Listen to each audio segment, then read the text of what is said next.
Daming nagchat-chat sa akin ng mga gurong garnis. Tinatanong nila, Sir Bong, may pag-asa po ba na makuha yung namin? Yung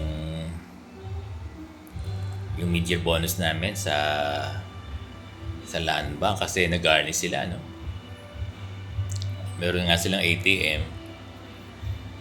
Hindi naman nila ma-withdraw. Diba? Yung iba naman na nakasanla, hindi rin nila makukuha, hindi ba? Bagay, wala din sa kanila ATM, no? Ganun yan eh. Pero yung mga nag-garnish na nasa kanila ATM,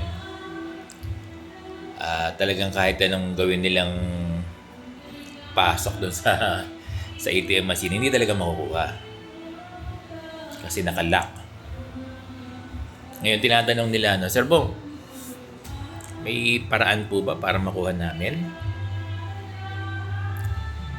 Alam niyo, kung kukuhanin ngayon, imposible. Imposible talaga kung kukuhanin ngayon. Pero yung mid-year bonus nyo, nandun lang sa land bank. Kasi hanggat hindi tapos yung total na babayaran nyo,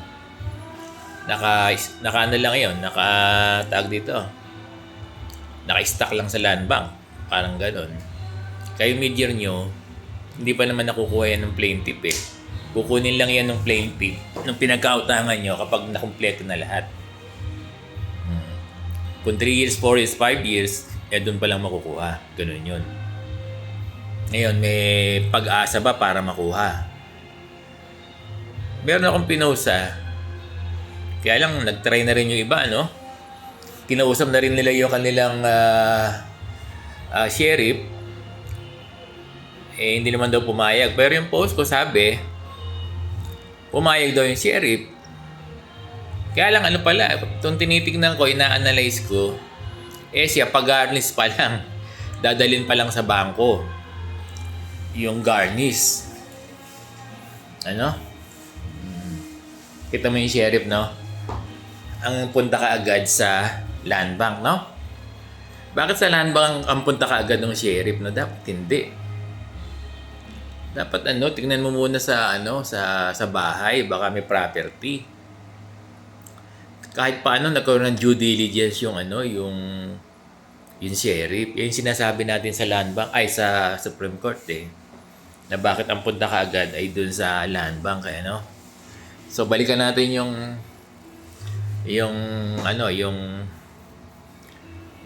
tanong ng mga garnish kung may paraan ba para makuha.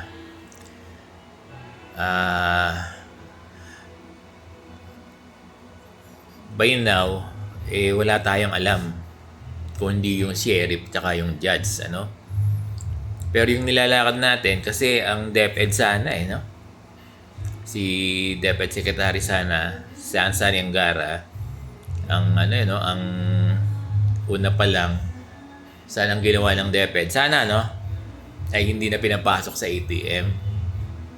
Yung sinasuggest natin, yung ina-appeal natin sa kanya kay Secretary Angara na sana yung mid-year bonus sa mga garnish hindi na lang sana pinasok sa ATM at kinuha na lamang sa mga school or sa division office. Kaya lang hindi naman pwedeng gawin yon kung walang directive ng DepEd. Dapat meron. Yun din yung sinasabi ng mga SDS at si Sir Bong na implementing unit. Meron nga akong guro nakikiusap sa akin, kaya lang walang directive kasi hindi ko pa pwedeng pagbigyan. Kahit advocate ako ng ganitong concern, kaya lang hindi ko rin magawa, dear teachers. Mahirap gawin. Kung yung mga region nga hindi kayang gawin, di ba?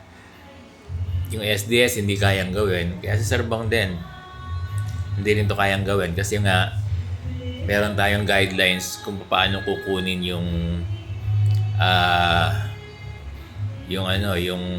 benepisyo, salary ng guro at yan ay through ADA. auto-debit arrangement o transaction. Ganon. At via ATM lang. Kaya kung ibibigay sa inyo ng principal na implementing unit, pwede siyang maging sabihin, pwedeng maging maging sabihin, magkaroon ng tawag dito, ng reason para ikaw ay administrative case, kasi nag-violate ka doon sa pagbibigay ng salary. Ganun mahirap Kaya kung tatanungin nyo, may paraan ba para makuha ang kung hindi gagawin ng DepEd, na maglalabas ng direktiba para ibigay sa inyo ng over the counter. Yun lang, yung sa Supreme Court na lang ang inaano natin. Aantayin nga lang natin. Kaya lang, it will take time. Hindi ganun kadali, dear teachers, Hindi ganun kadali. So, nakakalungkot man na maraming masayang guro dahil meron ng mid-year bonus, di ba? Ano pa naman to? Hindi ko isa iniinggit. Without tax to. Bagay last year naman without tax Kaya buong buo ito, dear teachers, buong buo na itong mid-year bonus. Kasi alam ko, in-exhaust na rin lahat ng lahat ng option, nagpunta kayo sa Jazz, nagpunta kayo sa Region, diba? Sa Kapuso mo, Jessica Soho, diba? Nag-appeal na tayo sa DepEd, nagpunta na kayo sa Principal, sa SDS, sa Land Bank, still. Ganun So, balikan natin yung tanong, kung may paraan. Ito yung natin, tinitingnan natin yung sa Supreme Court. Kasi ito yung hiling yung apila sa Supreme Court kung maglalabas sila. Kaya lang hindi rin natin alam kung favorable or paano yung ilalabas na sagot ng Supreme Court dito sa hiling natin na makuha nyo yung pera. Portion o kalahati ng pumapasok sa ATM nyo ay mabigay sa inyo. Yun lang, kaya lang, hindi sa ngayon. Kung magiging positive ito, it will take time pa. Aantayin natin yung sagot ng Supreme Court. Pero hindi sigurado kung ano yung sagot, Hindi ko sinasabi na magantay tayo at ang sagot dyan ay positive, Hindi ganun. Hindi pa rin tayo sure, So, naintindihan ba, dear teachers? Kung may paraan, na-exhaust nyo na Oo. Kausapin yung sheriff kung papayag. Kasi may mga nag-try. Yun lang yun lang ang dyan. Kung sa tanong nyo pa, may way ba, para makuha nyo yung mid-year bonus?